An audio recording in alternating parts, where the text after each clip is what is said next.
स्वागत है इस वीडियो में। इस वीडियो के माध्यम से आज मैं एस्ट्रो प्लानेटरी पोजीशन के बेसिस पे बात करूंगा कि कल का दिन और इस मूवमेंट का मार्केट में जो मूवमेंट देखा जा रहा है क्या एक्शन लेना चाहिए, और जो भी एक्शन लेना चाहिए ये मेरे लिए अपने लिए स्टडी है। आप लोगों के साथ एजुकेशनल लर्निंग व्यू शेयर कर रहा हूँ, ध्यान रखिएगा।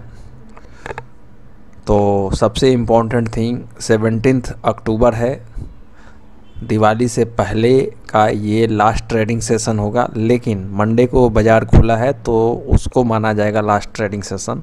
तो दिवाली तक का हाई इम्पोर्टेंट हो जाएगा एज पर प्लानेटरी पोजीशन, क्योंकि यहाँ पे सूर्य देवता जो है मंगल के नक्षत्र में है और ये मंगल के बाद राहु के नक्षत्र में जाएंगे। तो राहु के नक्षत्र में जब जाएंगे आई थिंक 24 को जाएंगे, 24 को चले जाएंगे स्वाति में। ये बहुत इम्पोर्टेंट होने वाला है। मीन्स कि ये हफ्ता का लास्ट ट्रेडिंग सेशन है और नेक्स्ट वीक दिवाली से पहले का ट्रेडिंग सेशन आपका होगा 20 तारीख।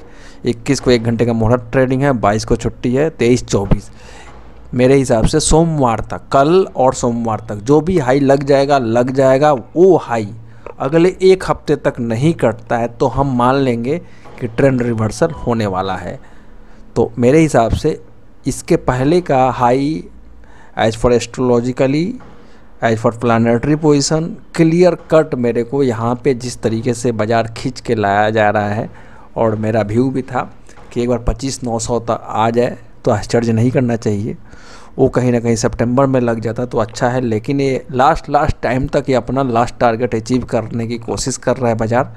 हाँ, 25,900 छू देता है, दिवाली के बाद भी तेज़ी रहता है, अगले फ्राइडे को भी हाई काटता है, तब हम उस पर सोचेंगे। फ़िलहाल शॉर्ट टर्म ट्रेडिंग पोजीशन अगर हमने लिया है तो उसको प्रॉफिट बुक करना चाहिए। लॉन्ग टर्म के साथ कोई दिक्कत नहीं है। लॉन्ग टर्म में आपको यहाँ से 10-12% के मार्केट गिरने से आगे का 30-40-50% का मूवमेंट नहीं छोड़ना है। तो ये मेरा व्यू है। फिलहाल 10-15%, एक्चुअली क्या होता है कि यहाँ से 5% भी मार्केट गिरेगा ना तो आपके अंदर डर फैल जाएगा। तो इसलिए लॉन्ग टर्म जो भी इन्वेस्टमेंट है उसको लॉन्ग टर्म के लिए रखिए। शॉर्ट टर्म के लिए यहाँ पे बिल्कुल प्रॉफिट बुकिंग करना बनता है। ये मेरा व्यू है, only for educational learning purpose से। कोई भी इस व्यू पे खरीद बेच करता है, प्रॉफिट लॉस होता है, उसका रिस्पॉन्सिबिलिटी हमारा और इस चैनल का नहीं है।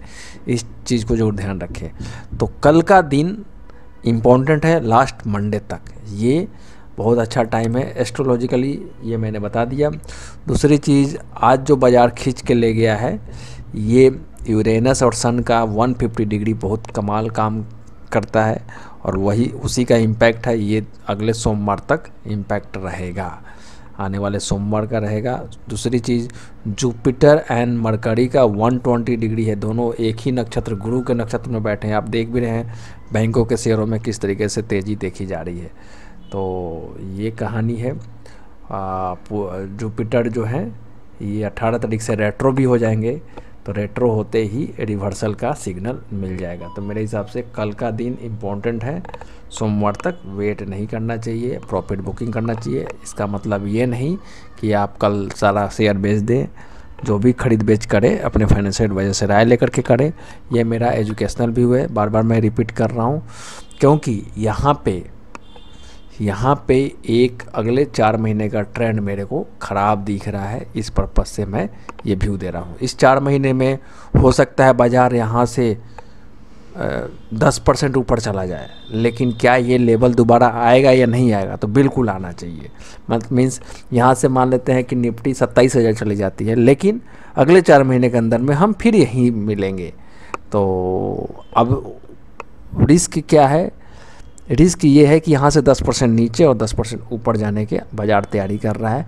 As for my view, stock specific बिल्कुल पोजीशन बना के रखना चाहिए तेज़ी के लिए, लेकिन इंडेक्स में और मार्केट में यहाँ से थोड़ा सा डाउन साइड के ज़्यादा चांसेज है, प्रोबेबिलिटी डाउन साइड के ज़्यादा चांसेज है, और ये अगले 10 दिन में क्लियर हो जाएगा। और पहले भी मैंने बोला हुआ है कि 6 नवंबर तक बाज़ार में टॉप आउट बनने का फ्रेम है। ये टॉप आउट सिग्नल बन रहा है। आप देख भी रहे हैं कि जून में जिन स्टॉकों ने हाई लगाया अभी तक वो हाई क्रॉस नहीं कर रहे हैं। कुछ स्टॉक मिल करके ऊपर की तरफ खींच रहे हैं, बाकी का स्टॉक डाउन ट्रेंड में ही है। और डाउन ट्रेंड में ही रहेंगे। PSU सेक्टर के पावर सेक्टर में और बैंकिंग में मैं बहुत बुलिश हूँ। यहाँ से हो सकता है 10% गिर जाए, लेकिन यहाँ से 50% चलने की ताकत रखते हैं। तो उनमें लॉन्ग टर्म पोजिशनल बाइंग के व्यू से अभी भी मैं ख़रीद के बैठा हूँ।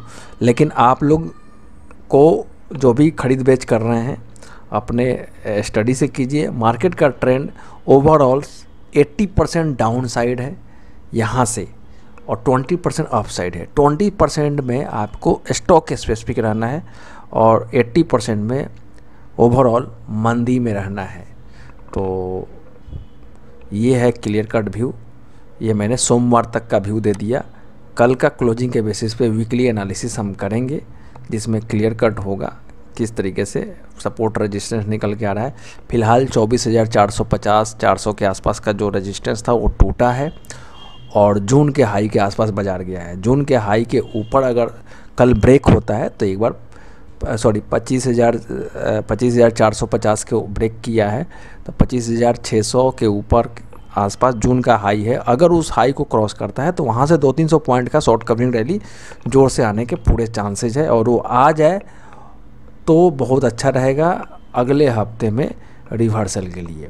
और आज जिस तरीके से मूवमेंट हुआ कल भी उस तरीके से मोमेंटम आ जाए तो आश्चर्य नहीं करना चाहिए। कुछ सोमवार को आ जाए तो फाइनली हम टारगेट पे भी अचीव कर लेंगे और टाइम वाइज भी हम फाइनल टॉप बना करके रिवर्सल करेंगे। देखिए रिवर्सल से पहले एक्सपेक्टेशन प्रेडिक्शन के बेसिस पे अगर ट्रेड लेते हैं तो थोड़ा सा रिस्की हो सकता है, लेकिन प्रेडिक्शन के बाद लेवल इम्पोर्टेंट है। और लेवल प्रेडिक्शन तो हम कर रहे हैं कि यहाँ पे सोमवार तक टॉप बन जाएगा, लेकिन लेवल वो लेवल क्या होगा अगले फ्राइडे को हम 25,300 के नीचे आ जाए या 25,900 का हाई लगा करके 25,400 के नीचे ट्रेड करने लगे तो भी मान लें, या 25,400-500 के नीचे भी ट्रेड करने लगे तो मान लेंगे कि हाँ टॉप बन गया है। वरना टाइम प्रेडिक्ट कर रहा हूँ, प्राइस में समय ही बताएगा। तो समय का वेट करते हैं, प्राइस वाइज टाइम का भी वेट करते हैं और प्राइस का भी वेट करते हैं। और टाइम लगभग आ रहा है, प्राइस आने का वेट करना पड़ेगा फ़िलहाल। तो ये सिंपल सा व्यू है।